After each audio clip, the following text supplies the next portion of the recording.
오늘 우리에게 주시는 하나님의 말씀은 요한계시록 6장 1절에서 17절까지 말씀입니다. 봉독은 9절부터 17절까지 말씀 읽겠습니다.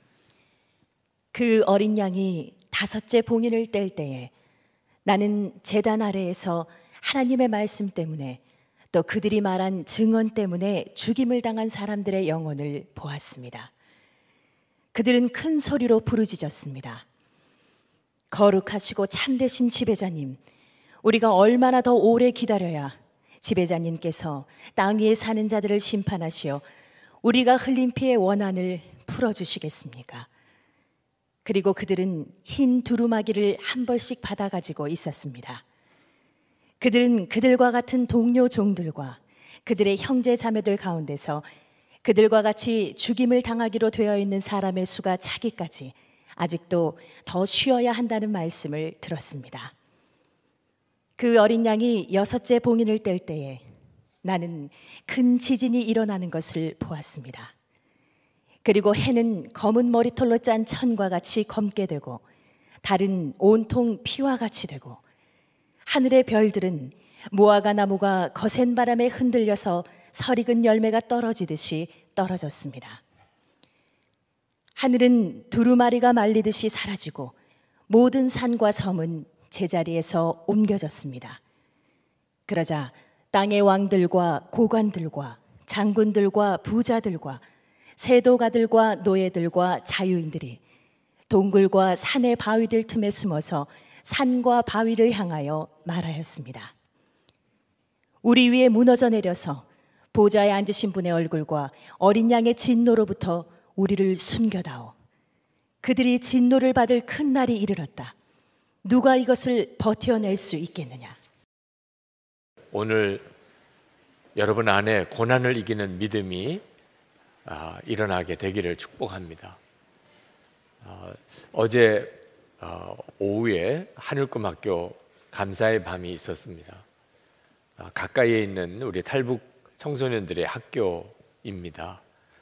참석해서 그 탈북 청소년들이 하나님을 찬양하고 그리고 연주하는 모습을 보면서 정말 기뻤습니다. 한국 사회에 아주 힘들고 어려운 여건에도 불구하고 잘 적응했구나. 그리고 또 예수님까지 잘 믿게 됐구나. 그게 너무 좋았습니다. 그런데 마지막 부분에 가서 교사 간증 시간이 있었습니다. 저희 교회에서 파송한 목사님, 여자 목사님, 그동안 7년 동안 그 탈북 청소년들을 섬겼던 일을 간증을 하셨습니다. 간증을 듣고 참 미안한 마음이 들었습니다. 지난 7년 동안 그 탈북 청소년들을 품어주는 일이 얼마나 어려웠는지, 때때로는 좌절하고 절망하고 앞이 보이지 않는 그런 안타까움, 그런 어려움들을 겪었던 이야기들을 쭉 간증하셨습니다. 어려울 거라고 생각했습니다. 쉽지 않은 일이라고 생각했지만 그렇게 어려운 줄은 몰랐습니다. 그러면서 그 목사님에게 감사한 마음이 들더라고요. 그 어려운 그 길을 포기하지 않고 끝까지 그 자리를 지켜주신 것. 그래서 결국은 그 학생들이 저렇게 훌륭하게 이렇게 성장하게 해주신 것에 대해서 너무나 감사했습니다. 여러분, 하나님의 역사와 열매에는 반드시 고난의 희생이 필요합니다. 하나님은 여러분들이 하나님의 말씀대로 살고 믿음을 지키고 사는 일에 어려움을 겪는 일을 아십니다. 다 아십니다. 그러나 하나님은 성도들의 고난을 면제해 주지 않으십니다. 오히려 이기게 하십니다. 그것은 눈을 열어서 하늘나라가 있음을 보게 하시고, 그리고 고난당하는 성도의 마지막이 어떻게 되는지를 보여주시면서 더 큰 소망의 눈이 뜨이게 그렇게 하시면서 고난을 이기게 하십니다. 성령께서 요한에게도 동일하게 하셨습니다. 요한은 로마 제국의 말할 수 없는 핍박과 그때 당시에 사회상의 성도들의 고난을 처절하게 겪고 있었습니다. 하나님께서 요한의 눈을 열어서 하늘을 보고 하나님을 보고 어린 양 예수님을 보게 하셨습니다. 그리고는 이어서 하나님의 심판에 대하여 보여주셨습니다. 요한계시록 오늘 6장부터 18장까지 요한계시록의 가장 많은 분량을 차지하는 이 부분이 하나님의 심판에 대한 이야기입니다. 일곱 인, 또 일곱 나팔, 일곱 대접의 환상이 이제부터 계속 이어지게 됩니다. 하나님께서 왜 요한에게 하나님의 심판에 대해서 보여주셨는가? 이유는 간단합니다. 믿음을 지키고 고난을 당하는 성도들에게 두려워하지 말라는 것입니다. 하나님의 말씀대로 뜻대로 살아가는 일에 대해서 고난이 온다 하더라도, 심지어 죽임을 당하는 일이 있다 하더라도 두려워하지 말아라. 이제 보라는 거예요. 이 세상이 전부가 아니고 하늘이 있고 고난당한 성도들이 어떻게 되는지를 보라는 것입니다. 이 요한계시록 6장은 어린 양 예수 그리스도께서 하나님의 심판이 기록되어 있는 두루마리를 이제 7개 봉인으로 봉인되어진 두루마리를 하나하나 인을 떼는 그런 장면이 기록되어져 있습니다. 첫 번째부터 네 번째 봉인이 떼어질 때까지 1절부터 8절까지 나옵니다. 근데 이 네 봉인이 떼어질 때까지는 똑같은 패턴의 환상이 보입니다. 말을 탄 자가 나타납니다. 첫 번째 봉인이 떼어지고 흰 말을 탄 자가 나타납니다. 그는 정복욕에 사로잡혀 있는 사람을 상징하는 것입니다. 그래서 끊임없이 서로 싸우고 또 싸우고 정복하고 또 정복하는 그런 사람의 모습을 그대로 보여줍니다. 두 번째 인이 떼어질 때는 아주 빛과 같은 그런 말을 타고 사람이 나타나는데, 그는 민족과 민족 사이에 전쟁을 일으키는 영입니다. 세 번째 봉인이 떼어질 때는 검은색 말을 탄 자가 나타나는데, 그는 온 세상에 기근이 오게 만드는 영입니다. 네 번째 인이 떼어질 때 청황색 말을 탄 자가 나타나는데, 그는 온 세상에 유행병 또는 짐승들, 들짐승들 또는 여러 가지 어려움들로 이 지구상에 사는 사람의 4분의 1이 죽게 만드는 그런 재앙을 일으키는 영입니다. 환상으로 보여주셨기 때문에 그 정확한 내용을 우리가 다 알기는 어렵지만, 전쟁이나 기근이나 또는 전염병이나 이런 것들이 다 하나님의 심판에 속해져 있다는 사실을 이 부분이 우리에게 말씀해 주고 있습니다. 하나님의 심판이 있습니다. 그건 지금도 우리가 그 심판의 어떤 흔적들을 보게 됩니다. 그걸 말씀을 통해서 분명하게 우리에게 보여주고 있습니다. 그러나 여러분, 중요한 것은 하나님의 심판이 언제 어떻게 일어나게 될 것인가가 아닙니다. 진짜 중요한 건 그 문제가 아닙니다. 많은 사람들은 지금이 종말인가, 이게 종말인가, 종말일 때는 어떤 일이 벌어질까 하는 관심이 있습니다만, 요한계시록이 말씀하는 가장 중요한 메시지는 그 심판을 도대체 누가 주관하고 있느냐 하는 것입니다. 여러분, 심판은 두려운 것입니다. 그러나 우리 믿는 성도들에게 있어서는 심판이 꼭 두려운 일은 아닙니다. 왜냐하면 그 심판의 주관자가 우리를 위해서 십자가에 죽으셨던 어린 양 예수 그리스도이시기 때문에 그렇습니다. 이 요한계시록 6장에서 우리가 읽어보면 알듯이 이 두루마리에 봉인된 것을 하나하나 떼시는 분이 어린 양 예수 그리스도십니다. 그리고 이 땅에 심판을 가져오는 그 영들에게 어떻게 어느 정도 이 땅을 심판하라고 하는 기준을 정해주신 분이 예수 그리스도이십니다. 우리의 주님 예수 그리스도, 그분이 심판의 주관자이시니까 우리가 심판을 무서워할 이유가 없는 거죠. 그러나 여러분, 심판을 무서워하지 않는다고 그래서 심판이 없는 사람처럼 살아서는 안 됩니다. 하나님의 심판이 반드시 있습니다. 천국과 지옥이 반드시 있습니다. 다섯 번째 봉인이 떼어질 때 순교자들이 큰 소리로 탄원하는 기도를 올려드립니다. 그 순교자들의 탄원은 하나입니다. 하나님 언제까지입니까? 하나님 언제쯤에서야 우리의 흘린 피의 이 원한을 푸시겠습니까? 그때 하늘에서 또 대답이 들립니다. 11절에 보면 그들과 같이 죽임을 당하기로 되어 있는 사람의 수가 차기까지 아직도 더 쉬어야 한다는 것입니다. 이 말은 순교자의 수가 정해져 있기 때문에 그 수가 차기까지 하나님의 심판이 임하지 않는다, 그런 의미는 아닙니다. 하나님의 나라가 완전히 이루어지기까지는 성도들은 답답함과 또 안타까움, 그 가운데 살게 된다는 겁니다. 하나님의 나라가 온전히 이루어지기까지는. 그러므로 우리가 예수 믿을 때 우리는 고난을 당하는 것에 대한 각오를 해야 합니다. 성도에게는 반드시 고난이 따라오게 되어 있습니다. 물론 그 고난보다도 하나님의 역사는 훨씬 강합니다. 초기 기독교인들이 로마 제국에 말할 수 없는 핍박을 받았습니다. 그러나 톱에 켜서 죽기도 하고 십자가에 못 박혀 죽기도 하고 사자밥이 되어 죽기도 하고 재산을 다 뺏기고 가족들이 다 뿔뿔이 흩어지고 종으로 팔려가는 이런 일을 당했지만 200년 지나고 난 다음에 로마는 기독교 국가가 되었습니다. 성도들의 고난이 분명히 있지만 하나님의 역사는 훨씬 큽니다. 그러므로 우리가 이제 예수를 믿을 때 내가 어려움을 당할 것이다, 따돌림을 받을 것이다, 사람들이 나를 무시할 것이다, 나를 조롱할 것이다, 각오해야 합니다. 초기 기독교인들은 세례 받을 때 순교를 각오했습니다.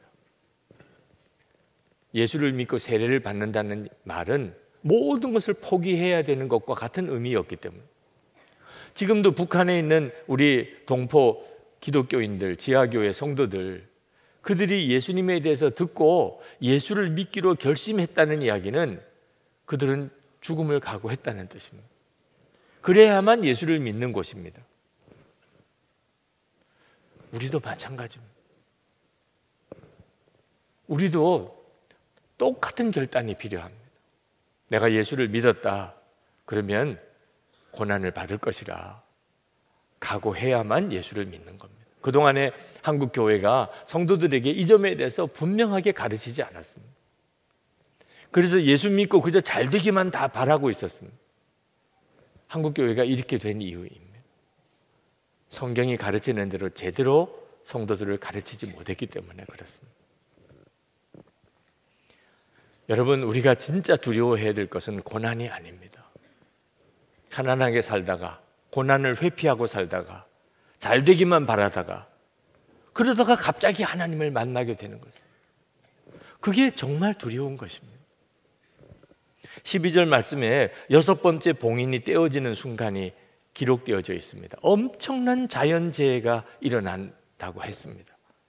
12절부터 14절까지 보면 해는 검은 머리털로 짠 청과 같이 검게 되고 달은 온통 피와 같이 되고 하늘의 별들은 무화과 나무가 거센 바람에 흔들려서 설익은 열매가 떨어지듯 떨어졌습니다. 하늘은 두루마리가 말리듯 사라지고 모든 산과 섬은 제자리에서 옮겨졌습니다. 요한이 이와 같은 일을 생전 본 적도 없습니다. 근데 그는 그 환상을 봅니다. 너무나 구체적이고 사실적으로 묘사되었기 때문에 충격이 될 정도입니다. 그런데 요한이 보았던 이 환상은 그대로 예수님께서 마가복음 13장 24절에서 26절까지 하신 말씀 그대로입니다. 이런 일이 이제 마지막에 벌어지게 될 겁니다. 모든 산과 모든 섬이 다 옮겨지는, 지진이 어느 정도의 지진이 일어나길래 그런 일이 벌어집니까? 그런 두렵고 무서운 일이 마지막 순간에 옵니다. 그러나 그것보다도 훨씬 더 두려운 것이 있습니다. 하나님이십니다. 하나님을 뵙는다는 것입니다. 여러분, 우리가 예수를 믿고 눈이 뜨인 것이 바로 그겁니다. 하나님이 계십니다. 우리가 이 세상에 살다가 죽으면 끝 아닙니다. 하나님을 뵙게 됩니다. 그런데 준비 없이 하나님을 만나는 것은 말할 수 없이 두려운 일입니다. 여기에 나오는 왕과 고관과 장군과 부자는 다 사람들이 꿈꾸는 것입니다. 그렇게 되고 싶어서 안달인 것입니다. 그러나 하나님을 뵙는 순간에는 그들의 지위나 권력이나 재산이 아무 소용이 없습니다. 얼마나 두려운지 그때는 그 순간에는 회개도 못합니다. 벌써 때가 지났기 때문에. 죽고 싶어도 죽을 수가 없습니다. 하나님을 뵙는 게 얼마나 무서운지 차라리 죽는 게 훨씬 낫다고 생각이 되지만 죽고 싶어도 죽어지지가 않습니다. 그들이 그 마지막 순간에 뭐라고 하는지 오늘 여기 본문에 나와 있습니다. 동굴과 산의 바위들 틈에 숨어서 산과 바위를 향하여 우리 위에 무너져 내려서 보좌에 앉으신 분의 얼굴과 어린 양의 진노로부터 우리를 숨겨다오.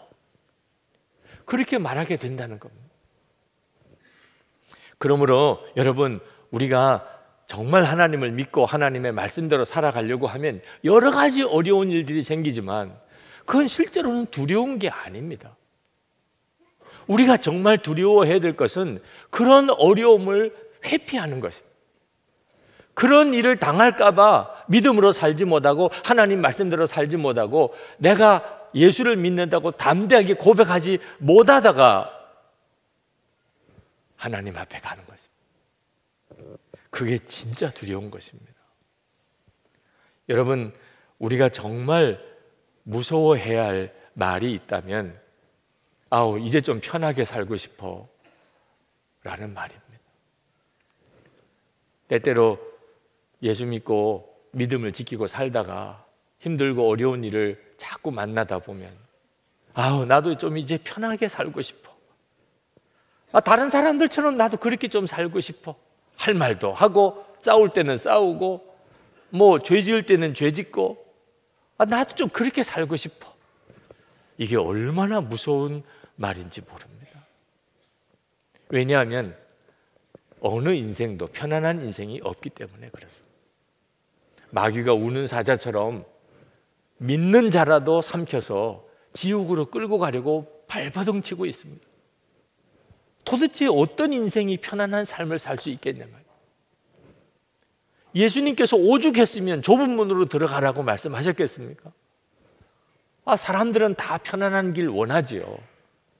다른 사람들처럼 어울려서 다른 사람들처럼 살고 때때로는 가질 것도 가지고 누릴 건 누리고 싸울 건 싸우고 그렇게 다 살고 싶지요. 그런데 왜 좁은 문으로 들어가야 합니까? 그 결국을 보았기 때문에. 넓은 길로 가는 사람들의 마지막이 멸망이, 좁은 길로 좁은 문으로 들어가는 자가 마지막이 하나님의 나라예요. 이걸 보고 나면 그러면 가지 말라고 그래도 좁은 문으로 들어가게 됩니다. 눈이 열려서 하늘을 보고 하나님의 나라와 어린 양 예수 그리스도를 보고 고난당한 성도들이 마지막에 받을 영광의 눈이 뜨이고 나면 그러면 다 그렇게 갑니다. 그게 열쇠인 겁니다. 스데반 집사가 돌에 맞아 죽을 때 얼굴이 천사 같고 돌 던지는 자들을 향하여 위하여 오히려 기도할 수 있었던 것은 눈이 열려서 하늘이 보이고 예수 그리스도께서 일어서서 내려다 보시는 것을 보았기 때문에. 그러므로 오늘 이 시간에 우리가 그 눈이 뜨이기를 기도해야 합니다. 존 파이퍼 목사님이 청년들에게 집회를 하면서 이렇게 외쳤습니다. 여러분, 세상이 추구하는 풍요한 삶을 동경하지 마시기 바랍니다. 이 비극적인 삶을 쫓아가지 마시기 바랍니다. 좋은 집, 좋은 차, 좋은 가족, 좋은 직장, 즐거운 은퇴, 조개 껍질 모으기가 전능하신 창조자 하나님 앞에 서기 전에 당신의 모습이 아니기를 바랍니다. 창조주 앞에서 이것을 보십시오. 제 집을 보십시오. 제 차를 보십시오. 제가 모은 이 조개 껍질들을 보십시오 라고 말할 수 있는 사람이 누가 있겠습니까? 이것이야말로 비극입니다. 여러분, 삶을 낭비하지 마시기 바랍니다. 여러분도 좋은 집 사고 좋은 차 사고 좋은 옷 입고 사람들 앞에서 잘 산다는 소리 듣고 싶고 그렇게 편안하게 즐기고 조개 껍질이나 모으는 취미 생활을 하는 그런 꿈을 가지고 혹시 있습니까? 여러분, 그게 얼마나 비극적인 것인가에 대해서 깨달으셔야 합니다. 그렇게 살다가 눈을 떠보니까 하나님 앞입니다. 그러면 그렇게 살았던 게 얼마나 두려운 것인 줄 아십니까? 지금은 우리가 살고 있는 지금 이 세상은 내가 대접받고 높아지고 다른 사람들한테 자랑하고 그렇게 편안하게 살 그런 세상이 아닙니다. 고난을 각오해야 되는 세상. 하나님의 말씀대로 살려고 그러면 반드시 어려움이 옵니다. 지금 우리가 살고 있는 세상은 순교의 세상은 아닙니다. 그러나 순교에 못지않는 어려움을 하나님의 말씀대로 살아보려고 하는 자들은 반드시 겪습니다. 그걸 두려워하면 안 됩니다. 그걸 피하다가 하나님을 만나는 게 두려운 거지, 내가 세상 사는 동안 고난당하는 게 두려운 게 아닙니다. 9절에 보면 순교자들이 이렇게 묘사되고 있습니다. 하나님의 말씀과 그들이 말한 증언 때문에 죽임을 당한 이들이라 그랬습니다. 하나님의 말씀과 그들의 증언 때문에 죽임을 당했다면 하나님 믿을 사람이 누가 있습니까? 예수 믿으면, 그러면 순교한다면 예수 믿을 사람이 누가 있겠습니까? 그런데 말입니다, 있어요. 있는 정도가 아니고 많아요. 하나님을 믿고 하나님의 말씀대로 살다가 순교하는 사람들이 있다, 그 말이에요. 그들이 어쩔 수 없이 순교하는 게 아닙니다. 얼마든지 순교 안 할 수 있어요. 예수만 안 믿겠다고 하면 얼마든지 순교하지 않을 수 있습니다. 그런데도 그들은 믿음을 지키고 예수님 배반하지 않고 그리고 죽임을 당합니다. 도대체 그들은 어떤 믿음이길래 이런 믿음을 가지고 있는 거죠? 하늘을 보는 눈이 열린 사람이에요. 고난당하는 성도들이 결국은 어떻게 되는지에 대해서 눈이 뜨인 사람이에요. 그러니까 그 길을 가는 거죠. 여러분, 지금도 세계에서 가장 순교자를 많이 내고 있는 종교가 기독교입니다.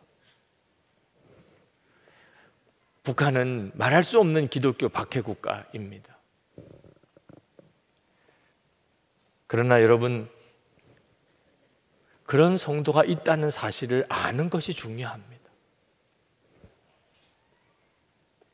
죽음을 눈앞에 두고도 믿음을 버리지 않고 주 예수님을 부인하지 않는 그런 성도들이 있다는 거예요. 질문 한번 드리겠습니다. 여러분은 순교가 복이라고 정말 믿어지십니까? 저 자신에게 질문해 보았습니다. 나는 순교가 복이라고 정말 믿고 있나? 분명히 이제는 제 눈이 뜨였어요. 순교가 복이구나. 고난이 복이구나. 그 자체는 놀라운 것이었어요. 왜냐하면 처음부터 그런 건 아니었기 때문에. 목사의 아들이고 3대째 목사지만 처음부터 고난이 복이고 순교가 복이라고 생각하지 않았습니다. 편안한 길, 옥토밭 사명길만 찾아다니던 자였어요. 근데 지금은 완전히 바뀌어버렸어요.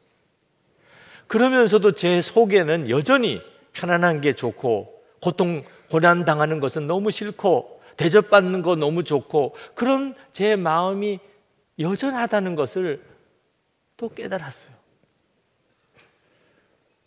설교를 준비하다가 더 이상 설교 준비가 진척이 안 돼요. 내가 과연 이 설교할 자격이 있나? 성도들에게 예수 믿었으면 고난 당할 준비를 하라, 고난의 길을 가시라, 이렇게 설교할 자격이 있나? 나는 진짜 그럴 수 있을까? 며칠 동안 정말 답답하게 기도했습니다. 하나님, 제가 이 설교해도 됩니까? 그저 오늘 제가 설교드릴 자격이 없습니다. 성경 읽고 같이 기도하고 마쳐야 하는 거 아니겠습니까? 하나님이 어제 토요일 저에게 답을 주셨어요. 제가 아직도 순교가 정말 복이다. 나는 틀림없이 그런 상황이 오면 담대하게 순교의 길을 갈 거야. 그렇게 자신 있게 말할 수 없는 저 자신을 보면서도 하나님께서 저에게 말씀하셨어요. 이제 내가 너에게 줄 놀라운 은혜의 세계가 또 있다는 것을 너가 알라는 거예요. 지금까지도 하나님의 은혜가 크고 놀라워요. 그런데 이게 끝이 아니에요. 하나님이 저에게 예비하신 은혜의 세계는 너무나도 크고 놀라웠게 앞으로 더 있다는 거예요. 그게 어떤 세계지요? 죽음도 두렵지 않고 순교도 복이라고 정말 믿어지는 그 은혜의 세계. 하늘을 보는 눈이 온전히 더 열리고 주를 바라보는 눈이 더 분명하게 뜨여지는 그때를 향하여 제가 기도하고 제 믿음의 목표를 두고 나아가게 하시는 하나님의 뜻을 깨달았어요. 혹시 여러분들 중에도 나는 순교는 너무 무서워, 난 도무지 순교는 안 했으면 좋겠어, 그런 분들이 혹시 있으십니까? 그러면 생각을 조금 바꿔보세요. 지금 현재 여러분이 그렇다는 것은 그건 그대로 받아들이면 됩니다. 나는 아직도 고난을 기쁨으로 받아들일 수가 없어, 나는 순교의 길 도무지 갈 자신이 없어. 오케이, 지금 여러분의 수준이 그 수준인 것은 그냥 여러분들이 받아들이면 돼요. 근데 여러분, 하나님께서 여러분을 그대로 두시지 않으십니다. 여러분 10년 전에 여러분과 지금이 같습니까? 믿음이 달라졌잖아요. 보는 눈도 뜨였잖아요. 주님과의 관계도 달라졌잖아요.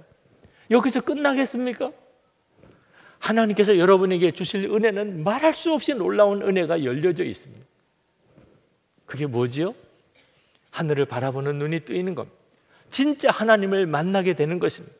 살아계신 주님과 동행하게 되는 것입니다. 그때는 여러분들은 다 믿음의 용사들이 되어 있을 것입니다. 최근에 저희 중앙위원회 감독님께서 갑자기 심장 이상으로 쓰러지셨어요.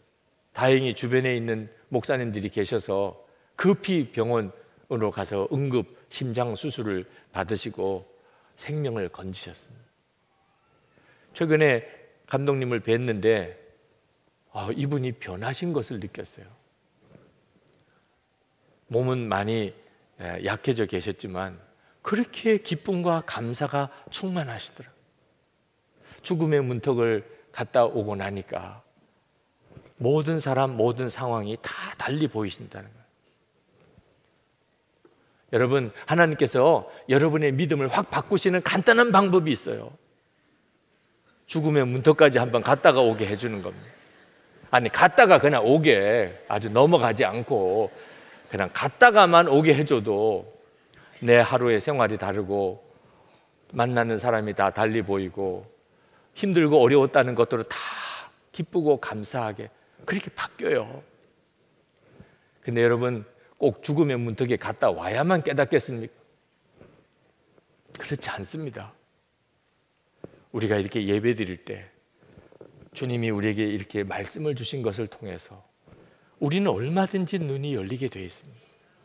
미국에 목회하시는 어느 목사님이 저에게 메일을 보내셨는데, 최근에 교회 안에서 일어나는 여러 가지 설명할 수 없는 어려운 시험들, 거짓과 모함, 목사님이 설교하다가 그냥 통곡을 하고 우셨을 정도로 그렇게 힘든 어려움을 겪으셨어요.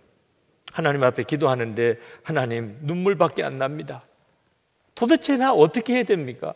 분명히 하나님이 이 교회로 가라 그래서 오지 않았습니까? 도대체 이게 어떻게 된 까닭입니까?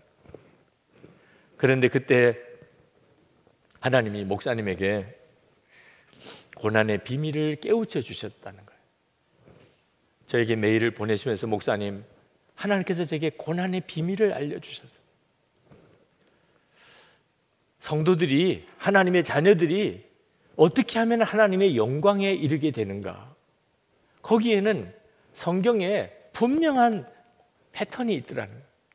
예수 그리스도께서도 그 과정을 그대로 밟으셨고 예수 믿는 모든 성도들이 다 그 과정을 겪게 되어 있다는 거예요. 그게 뭐냐면 고난이 있을 것이고 그 다음에 죽음이 있고 그 다음에 부활의 영광이 있다는 거예요. 예수님도 그러셨잖아요. 고난을 당하시고 십자가에서 죽으시고 그리고 부활의 영광에 이르셨잖아요. 예수님을 구주로 생명으로 영접한 모든 성도도 똑같다는 거예요. 이 사실을 깨닫고 난 다음에 목사님에게서부터 하나님 너무 힘들어요, 울면서 하는 기도가 사라졌다는 거예요. 오히려 마음속에 너무나 엄청난 소망이 넘치게 됐다는 거예요. 왜? 고난을 당하고 그 다음 단계가 뭔지 분명히 알게 됐으니까. 그 다음 단계가 죽음이구나. 내가 지금 이 고난이 힘들다고 울고 불고 할 문제가 아니구나. 빨리 그 다음 단계로 가야 하는 거야. 내가 예수 그리스도와 죽었음을 내가 정말 받아들여야 하는 거구나. 그 다음에는 부활의 영광에 이르게 되는 거구나. 목사님께서는 너무나 기뻐하셨어요. 목사님, 제가 완전한 답을 얻었습니다. 정말 바보같이 울고만 있었습니다. 저는 이제 내가 예수님과 함께 죽었음을 기쁨으로 받아들입니다. 하나님께서 저에게 고난을 주신 것은 저를 다듬어서 하나님이 쓰실 만한 사람으로 만들기 위함이고, 그리고 나를 죽음으로 나아가게 하시는 것이니 제가 기쁨으로 받아들여요. 저는 예수님과 함께 죽었습니다. 그리고 하나님께서 저를 부활의 그 놀라운 기쁨으로 인도해 주실 것을 확실히 믿습니다. 저는 그 목사님께 너무 감사했어요.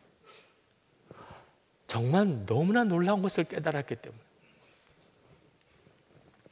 베드로 사도가 불시험을 만났을 때 즐거워하라고 하셨는데 다 이 비밀에 눈이 뜨였기 때문입니다. 베드로전서 4장 12절 13절에 사랑하는 자들아, 너희를 시련하려고 오는 불시험을 이상한 일 당하는 것 같이 이상히 여기지 말고 오직 너희가 그리스도의 고난에 참여하는 것으로 즐거워하라. 이는 그의 영광을 나타내실 때에 너희로 즐거워하고 기뻐하게 하려 함이라. 사도 바울도 똑같이 말했어요. 현재 고난은 장차 영광과 비교할 수 없다. 주님께서 제자들에게 말씀하셨어요. 핍박당한 즐거워하라. 오늘 이 시간에 성령께서 저와 여러분 모두에게도 이 눈이 열리게 해주시기를 축복합니다. 싫지만 유익한 것이 있잖아요. 그 중에 대표적인 것이 고난입니다. 우리의 문제는 영적인 눈이 뜨여서 하늘을 보고, 그리고 고난당하는 자가 결국은 어떻게 되는지를 보는 눈이 뜨였느냐 안 뜨였냐는 문제지, 고난이냐 편안한 삶이냐가 아닙니다. 아프리카 케냐에서 사역하시는 선교사님이 최근에 책을 하나 쓰셨는데, 책 제목이 우리의 이름은 모두 다 그리스도인입니다. 그런 제목입니다. 어느 날 주일 예배를 드리는데 61세 되신 엘리자베스라고 하는 여자 성도님, 노인분이 간증을 하셨다.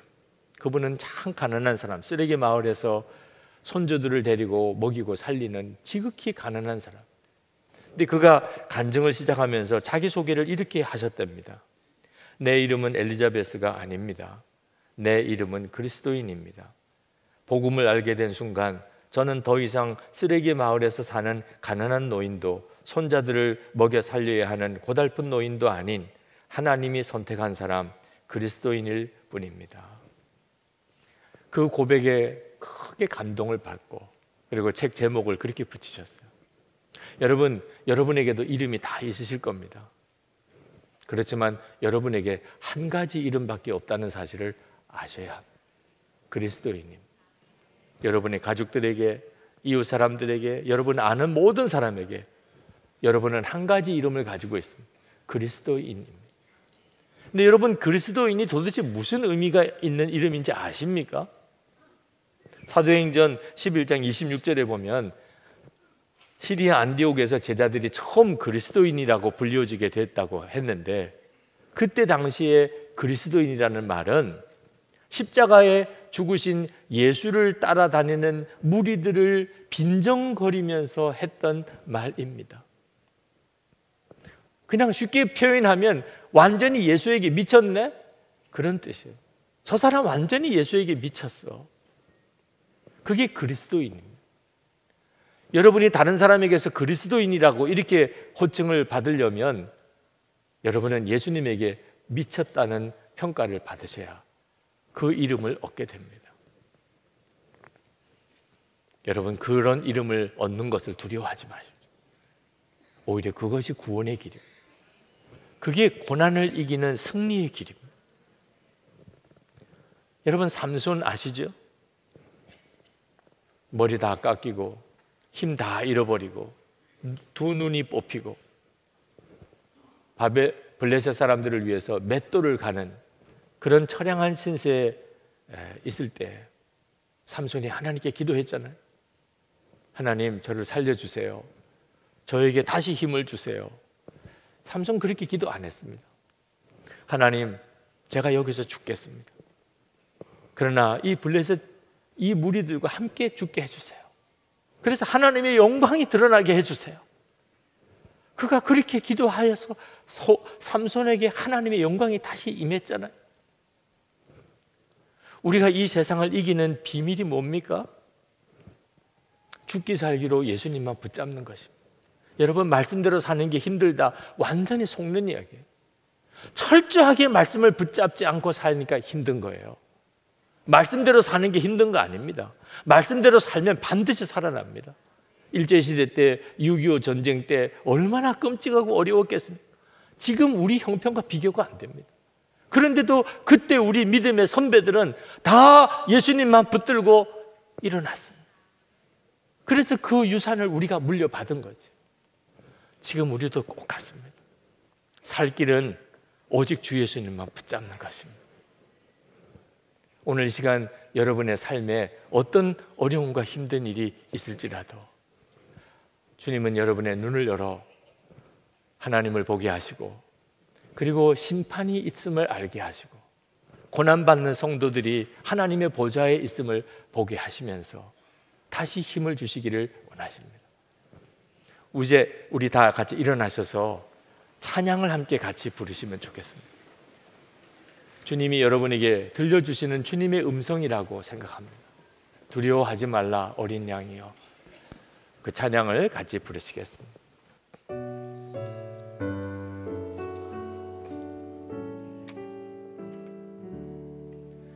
두려워 말라 어린 양이여. 땅과 하늘의 권세 잡으니 널 찾아내어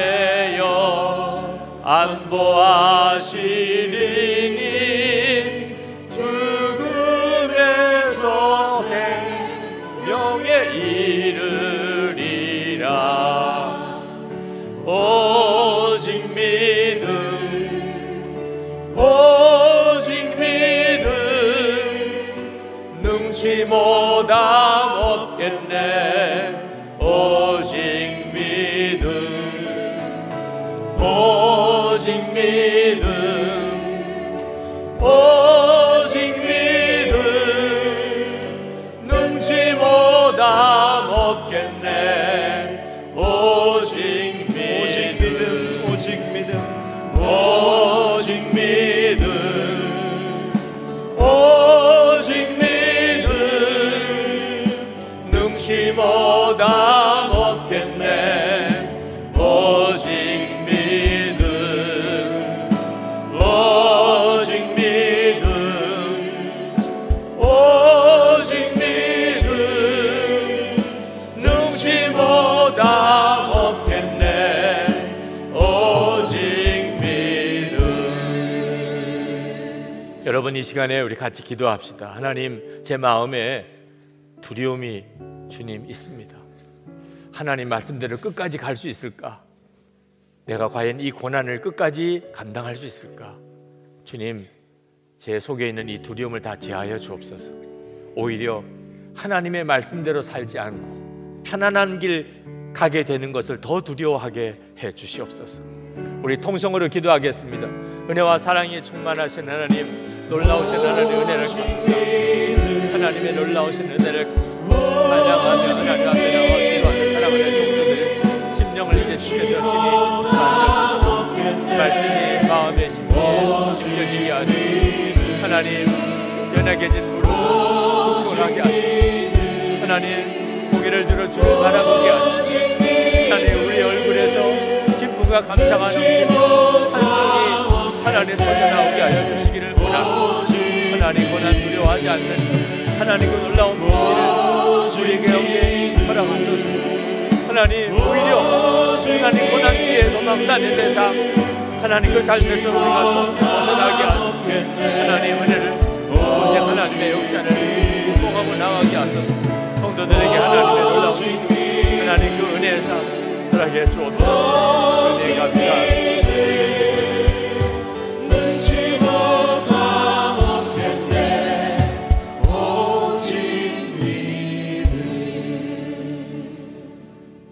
은혜와 사랑이 충만하신 하나님, 주의 성령의 놀라우신 역사를 갈망합니다. 말씀을 주셨으니 성령님 역사해 주옵소서. 예배드리는 모든 성도들의 마음에 심령에 주님 강하고 분명하게 임하소서. 눈이 열려 요한처럼 하늘이 바라보아지게 하시고, 그리고 하나님과 어린 양 예수 그리스도, 그리고 이 땅에 임할 하나님의 심판을 보게 하시고, 고난의 길을 거친 성도들이 하나님의 보좌의 우편에 있음을 보게 하소서. 오늘 사랑하는 성도들의 연약해진 무릎을 굳게 하시고, 눈을 들어 주를 바라보게 하소서. 얼굴에는 기쁨과 감사가 넘치게 하시고, 입술에는 담대한 믿음의 고백이 있게 하시고, 찬송을 주시옵소서. 저들이 사는 곳곳에서 주 예수님을 붙잡고 그리스도인이라 불리움을 받게 하시고 은혜와 복의 통로가 되게 하여 주옵소서. 오늘도 예배 후에 하나님 앞에 간절히 간구합니다. 우리의 사랑하는 주님을 사랑하는 마음, 감사한 마음을 담아 예물을 주님께 올려드립니다. 사랑하는 성도들의 형편과 처지가 너무나 다르지만 주님 사랑하는 마음은 한 가지입니다. 하나님 뜻대로 살고 싶어하는 마음 한 가지입니다. 주님을 위해 헌신하고 싶은 마음은 한 가지입니다. 주여 받으시옵소서. 그리고 하나님 주의 사랑하는 주의 자녀들 위해 은혜 위에 은혜를 더하소서. 심령에는 충만한 하나님의 사랑, 육신이 강건하여 모든 질병에서 깨끗하게 고쳐주시고 저들의 살아가는 삶 속에서 은혜와 복의 통로가 되게 하소서. 만나는 모든 사람들을 사랑하며 사랑만 하며 살게 하소서. 가정을 회복시켜 주시고 기업의 회복을 주시고 베풀고 나누며 살 힘이 있게 하여 주옵소서. 여전히 전쟁의 위협 속에 있는 이 한반도 땅, 그러나 우리 주님이 이미 주의 손에 붙잡고 계신 걸 믿습니다. 복음의 통일 속히 이루어 주소서. 기도하는 성도들 힘을 더하여 끝까지 기도의 사명 감당하게 하소서. 하나님, 김국기 목사님과 김정욱 선교사님, 최충길 선교사님, 김학성 교수님, 김상덕 교수님, 김동철 씨, 이 혹한기의 수용소 안에 주의 임재하신 가운데 저들을 지켜주소서. 북한에 있는 동포들 속히 구원받게 하시고 중국에 있는 온선도 목사님 오늘도 지켜주옵소서. 열방에 나가 있는 선교사님들 힘들고 어려운 여건에서 눈을 열어 주를 보게 하시고 주로부터 오는 놀라운 위로가 있게 하시고 어려운 형편 여건 속에서 찬송하며 감사하며 기쁨의 영으로 충만하여 주의 사명 감당하게 하옵소서. 주 예수 그리스도의 은혜와 하나님 아버지의 사랑하심과 성령의 교통하심이 오늘도 예배하고 돌아가는 모든 성도들과 함께 하시기를 축원하옵나이다. 아멘.